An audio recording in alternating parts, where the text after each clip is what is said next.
Welcome in the latest episode of the Five on the Floor podcast on the 5 Reasons Sports Network. Make sure to check out 5reasonsports.com. That's our website where you can find all of our podcasts for free. Also, all of our articles, our columns, our merchandise, our YouTube channel. It is all there. So make sure that you check that out. Again, it's 5reasonsports.com. Make sure that you spell it out. Also, check out our great sponsors. One of them is Gonzalez and Tybor. That's a law firm, and they specialize in bankruptcy. You can find them at bankruptcyisgoodforyou.com. Again, that's bankruptcyisgoodforyou.com. They represent clients in South Florida, but also in Orlando, Tampa, Fort Myers, and around the state. And they make consultations available to you via telephone or video conference. Obviously, difficult to get together with people in person these days. They will do it by telephone 954-678-8354. That's 954-678-8354, or by video conference. Here's the thing about bankruptcy. A lot of people don't like to talk about it, but it's one of the few laws that exists to actually help consumers. And the new Stimulus Act that was just passed, they made some important changes to the bankruptcy laws, so it is important to have a lawyer explain those changes to you. Don't try to figure it out on your own. They also have payment plans, and they've got little to no upfront fees, and they can help you or anyone you know. So if you're lucky enough to make it through COVID-19 with no financial problems, chances are you know someone who is not that lucky. Gonzalez and Tybor can help. Even before the pandemic, as we found out, a lot of people were carrying a lot of debt and living paycheck to paycheck. Bankruptcy can provide an opportunity to start fresh. It does not ruin your credit. In fact, it can increase your credit by 100 to 150 points on the credit score within a year of filing. So check it out. Bankruptcyisgoodforyou.com, the Gonzalez and Tybor law firm. Again, the phone number, 954-678-8354, 954-678-8354, and an attorney will answer your call. And now, today's episode. Welcome to Five on the Floor, a Miami Heat and NBA podcast from Ethan Skolnick with Alphonse Sidney, a.k.a. Alf954. Brought to you by the 5 Reasons Sports Network.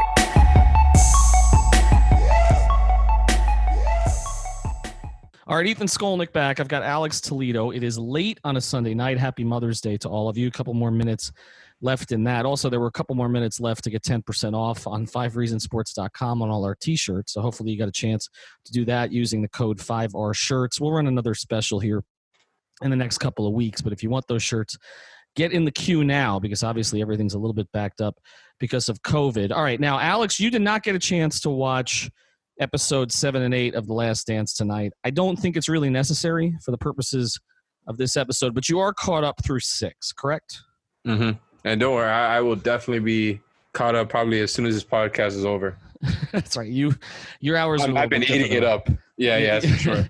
Your hours are a little different than mine. All right, well, here's what we're going to focus on today. I have said that I do not want to do the LeBron Jordan thing from a basketball perspective. It just doesn't interest me. It's too hard to compare players from two different eras. I had a front row seat to LeBron for 4 years down here, home and road. I was with him all the time when he was in Miami. Obviously didn't have that with Jordan, but Jordan is my entire childhood. I mean, I was a Knicks fan, Jordan. And then I came down here and started following the Heat. Jordan is the person you feared.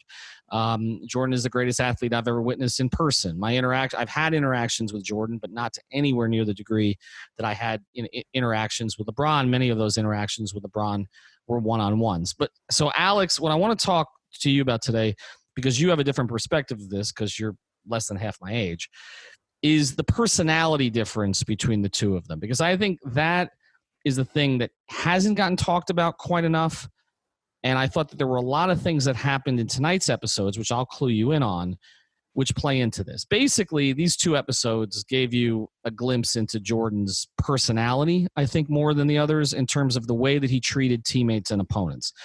And one of the things that's going to get the most play, other than the Steve Kerr story, which you're familiar with the Steve Kerr story, correct? Oh, who isn't? Okay. So Steve Kerr basically went at him at a practice. He ended up calling Steve Kerr to apologize afterwards, and Kerr earned his respect. So that's one of them. There's another story about LeBradford Smith, which is a famous story, which was he was a guard out of Louisville, sort of like the best guard who came out of Louisville before, I don't know, Donovan Mitchell. And He was a guard out of Louisville, supposed to be really good. He was a rookie on the Wizards, and he scored 37 against Jordan in a game. And the myth was, although it was believed to be true for a long time, that he said something to Jordan after that game that was, "Nice game, Mike." And then they played. I heard this one. Yeah, and then they played the next night. And when they played the next night, Jordan had 36 in the first half. And it wasn't until years later that Jordan admitted that never happened. Bradford Smith never said that to him, but he tore him a new one anyway. And it reminded me of when Zach Thomas used to say to us when we were covering him, "Stop writing nice things about me, write that I suck," because he was trying to create slights. And Dwayne Wade did that throughout the course of his career, right? It was always about, my belief is stronger than your doubt, right? That's pulled directly from a Jordan-type mentality. So there was that. But the scene I think that's going to get the most play, particularly if you're a Heat fan, because Gary Payton played for the Heat. And I don't. Some of this was leaked on Twitter the past couple of days. But there's basically, if you're not familiar with what happened in the finals between Seattle and Chicago, Seattle had a really good team. But George Karl did two things wrong in that series. The first thing he did wrong was he's a fellow Carolina guy, but Ahmad Rashad was out to dinner with Jordan, and George Karl didn't stop at their table. And so there's like a 3-minute scene tonight with Jordan talking about how he couldn't believe that, and he decided that he was going to make George Karl's life miserable. You would think the finals would be enough to do that, but he needed additional slights. So he went to George Karl. And the other thing was that George Karl refused to put Gary Payton on the Defensive Player of the Year on Michael Jordan until Game 4, when the Bulls were already ahead 3-0, because he wanted Gary to focus on offense more than defense. And then Gary, if you look at the numbers, Gary made Michael's life kind of difficult, and they showed the games tonight. In games 4 and 5, and Michael struggled in both games, and the Sonics won both games to make it 3-2. That the thing became a series, and so there's this big thing with GP, and if you know GP at all, he likes to talk. And GP basically said that he was wearing Michael out, that he was sort of older than he made him work, and then Michael just laughs at him, like they show Michael, like they showed him the Isaiah Thomas stuff last week. They show him the iPad, this poor iPad. Oh, man. And he's just like, I had no problems with the glove. And he's got this belly laugh. Okay? I saw that they had put that clip like as a promo to this one. Yes, that made it all over the place. And he's just – but it goes even longer, the episode. And it's just this belly laugh. And – again, you have to think of who Gary Payton was. Like Gary Payton was, and this was a great line put on Twitter tonight. I retweeted. Gary Payton is who Pat Beverly wishes he was. Gary Payton, who he thinks he is. Who he thinks he is. Like GP was the lead instigator during that time. But not only was he an instigator, he was great. He was a great defender. He was a very, very good offensive player. I never felt he was as good as Hardaway in Hardaway's prime, but he was close, in my view, but a much better defender. Like GP was – you can make the case that after Magic, GP was right there as the best point guard in the NBA. Like you like GP or you like John Stockton. That's pretty much where it was. And then Jason Kidd came after that. He post Isaiah. GP, to me, is an all-time top 10 point guard. And Michael basically just belittles him. And this, to me, gets to the core difference between LeBron and Michael. And I think this is where I want to bring you in, because I think some of this has to do with their respective eras, okay? Michael wanted to be feared. LeBron wanted to be liked, wants to be liked. And to me, that's where, when you look at the two of them, I'm not sure that their respective approaches would have worked as well in the other era, in the era they were not in. And I'll give one story, and then I want to bring you in on this. I remember I was in Orlando for All-Star Weekend, and I was fortunate enough that basically everybody left. LeBron had an event, like a Boys and Girls Club event, that was outdoors. He used to do a lot of these indoors at All-Star Weekend. But he had one that was outdoors on a field, and it was sort of sparsely attended. There weren't that much of us media members there. And so I had asked for a little time with LeBron, and so I walked off alone with LeBron from this field all the way across. He had one of his media guys there who knew me, but all the way across, and I said I just had a couple questions. And he was having this great season. I think it was the 12-13 season. Okay. Oh, no, I'm sorry. It was the 11-12 season, I think. Whatever year we were in Orlando, probably 12. And I said to LeBron, I said, you're having this great year. I said, have any of the all-time greats come over to you this weekend and complimented you? And he looks at me and he goes, Ethan, am I intimidating? Like, he looks down, and I'm intimidated because I'm like, why is he asking me this question? Yeah. I'm like, he's like, am I intimidating? And I said, no. And he goes, why does nobody ever come up to me? And I could tell, like, it bothered him that, like, the greats of the game, who he's always revered, never acted that way with him. And the one that bothered him the most was MJ. And I think you saw that because MJ never embraced him the way he embraced Kobe. Never. And if you look at the Charlotte series, when Miami swept Charlotte, it was really meaningful, I think, for LeBron to have that moment on the court with him. You remember that at the end of that series? Mm-hmm. Like, I feel like he was always trying to earn Jordan's respect. And even tonight, the debate is going on about who's better, and LeBron is sitting there gushing over Jordan on Twitter. I mean, go to the King James account. Mm-hmm. Michael would never do that about LeBron, ever. Like, would never give him – like, could you imagine Michael watching a LeBron documentary and praising LeBron? Oh, and to me, that's the difference. LeBron wants to be liked by everybody, even those who don't like him. MJ didn't want to be liked by those who already did like him. It's a total difference, and I think it plays into the age. I think some of the stuff that Michael did, the berating of the teammates and all that, it would have leaked on social media if there was social media. And I think in this era, it would be looked down upon, like Jimmy Butler was looked down upon, mm-hmm. right, for going to teammates. Whereas I don't think it would have worked as well. Whereas LeBron goes back to that era, tweeting fit in or fit out. Well, there wasn't no tweeting, but the stuff he did with Kevin Love, the stuff he did with Kyrie, I don't think that would have played either. I think they were both perfect for the era that they were in, personality-wise. Yeah, I think that's 100% fair, everything you said there. I'm of the mind that I think it has more. It's less coincidental of what you said, that it's less good timing that LeBron ended up in this era and not the 90s and vice versa. I think they're direct byproducts of their own era. I think not that Jordan would be like LeBron necessarily if he had played in this era, but I think guys who grew up in this generation of time are just going to be naturally different, and the way they came up is different than how it was back then. The bigger point to me is something that you had said to me in a text, is that Jordan would tear up LeBron mentally. Mm-hmm. And I think that's an interesting way to put it. Like, if they had both played together at the same time, not together as in on the same team, but in the league at the same time, that's an interesting one. I think that's where the personality thing is really, like, that's where the starkest difference is, right? Where, like you said, LeBron looks up to Jordan so much that it's like he could never – it's like, would he ever be able to, like, mentally check him?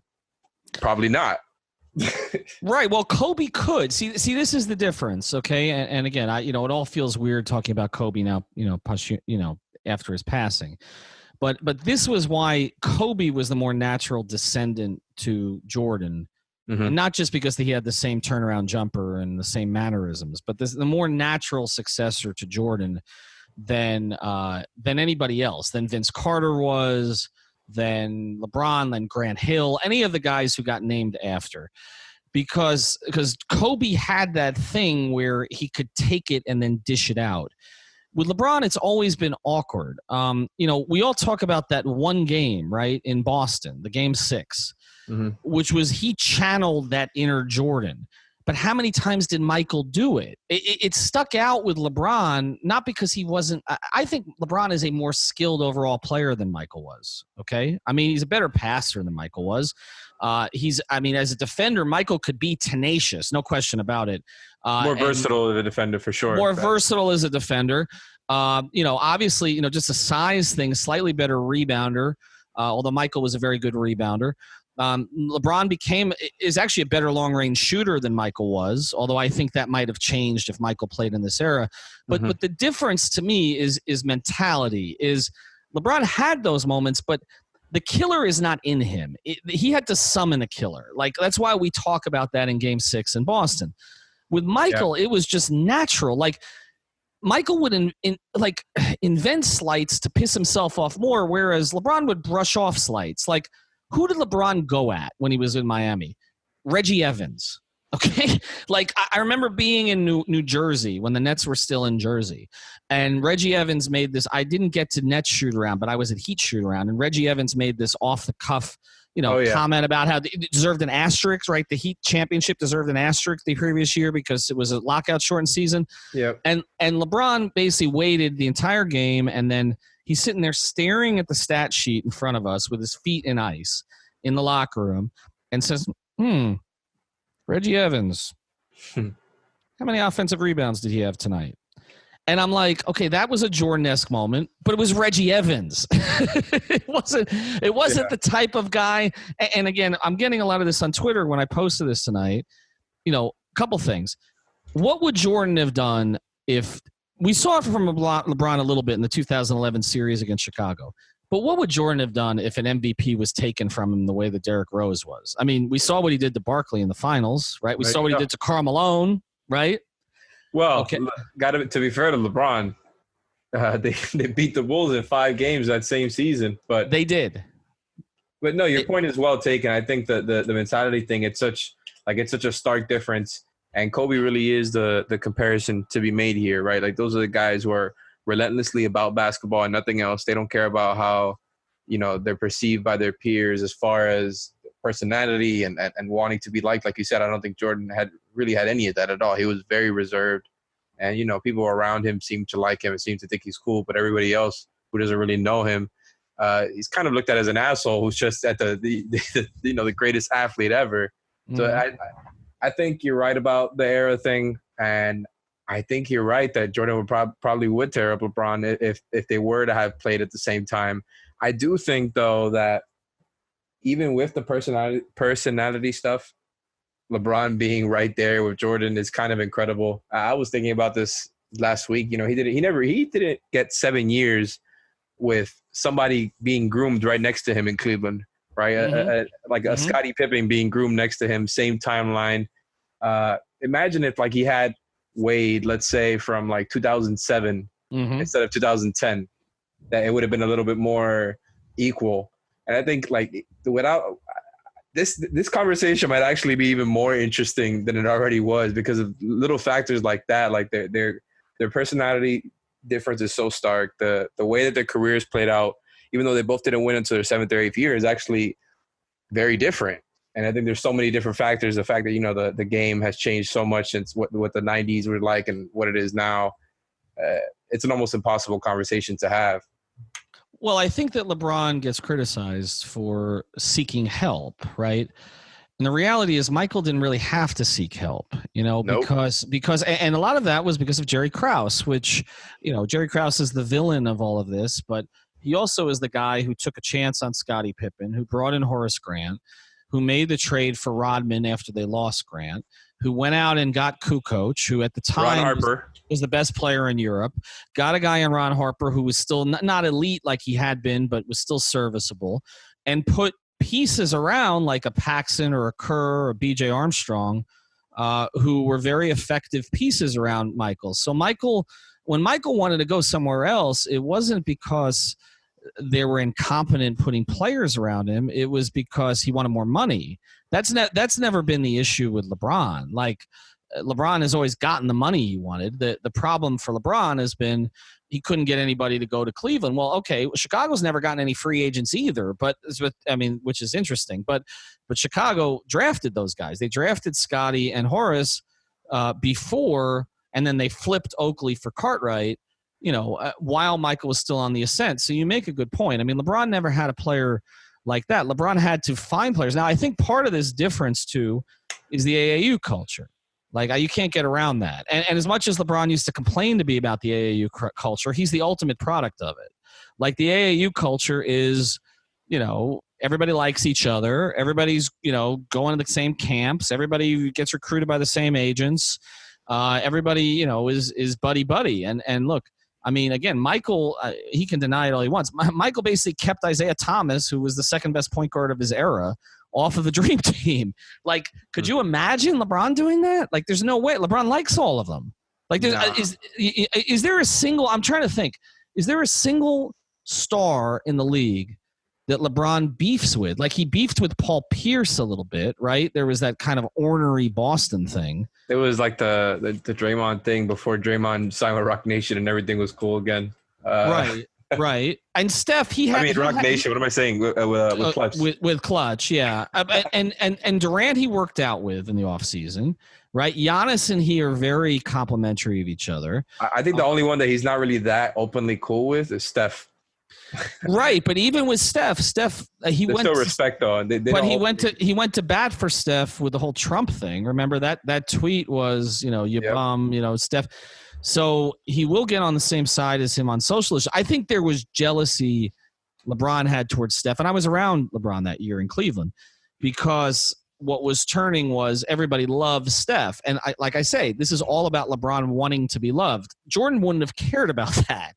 Jordan would have. It's interesting that you say that because you were saying earlier how he would kind of look for reasons to feel slighted or to get that, to use it as motivation, which is not something that only he did, but he obviously took it to extreme levels. It actually kind of sounds like similar to what LeBron is doing, right? Like these guys don't really think I'm as good as the hype and.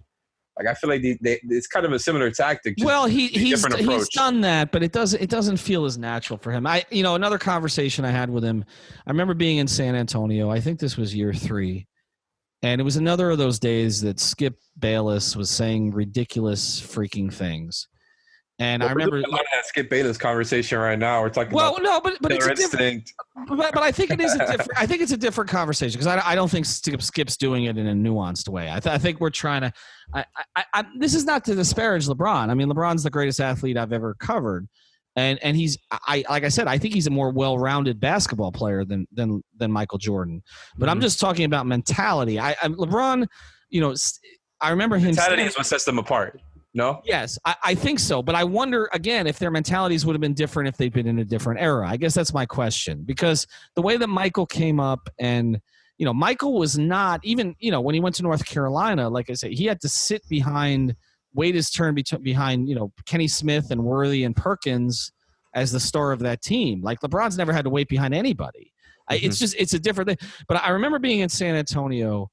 And then we're going to get to some more stuff after the break. But I remember being in San Antonio, and it was one of those days. And LeBron, the way the visiting locker room was in San Antonio was LeBron's locker stall was real close to where you go in through the showers.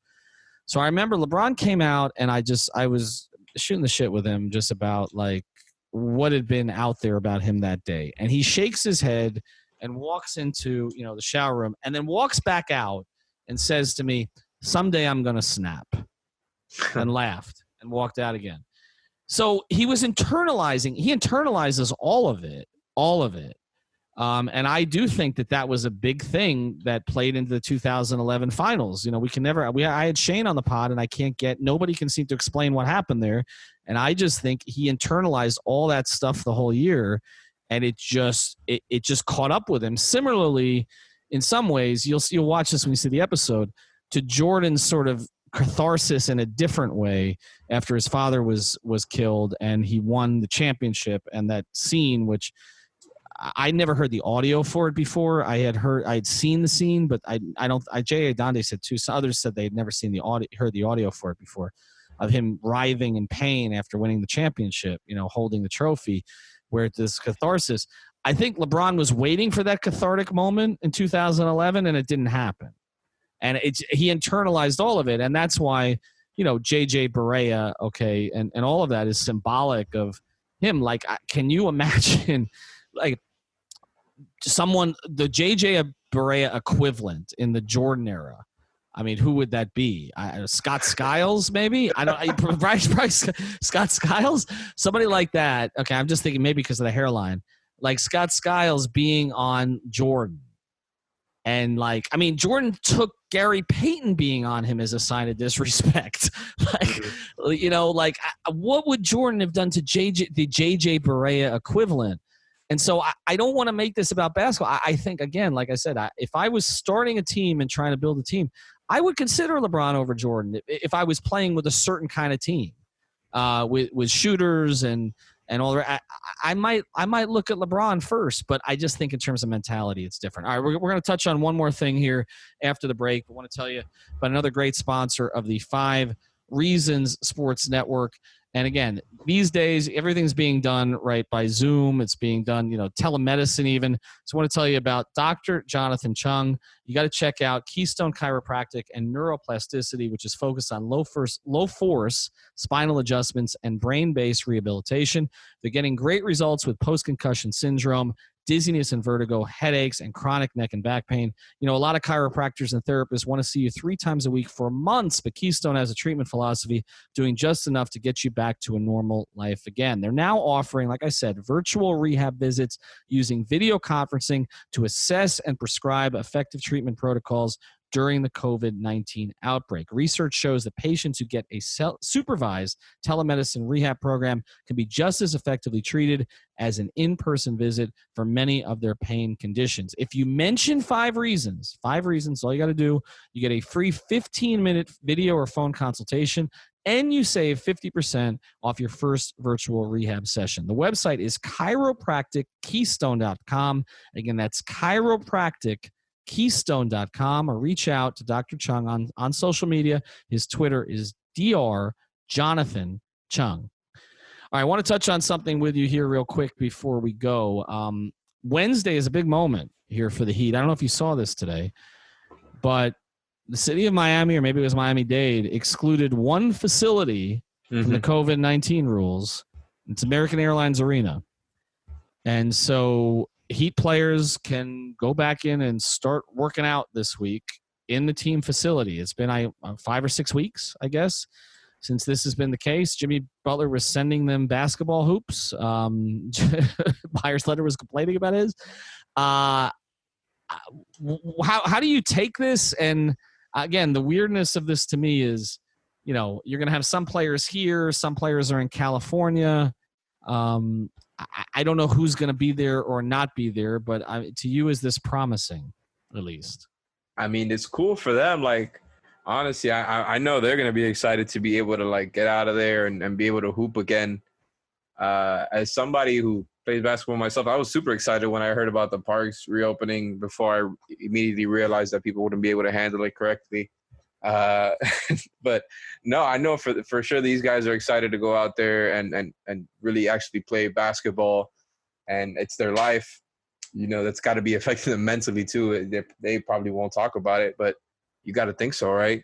And honestly, who knows if it gives them an edge basketball wise, but why not, right? They're probably not going to be playing with each other. They're probably going to be doing individual workouts.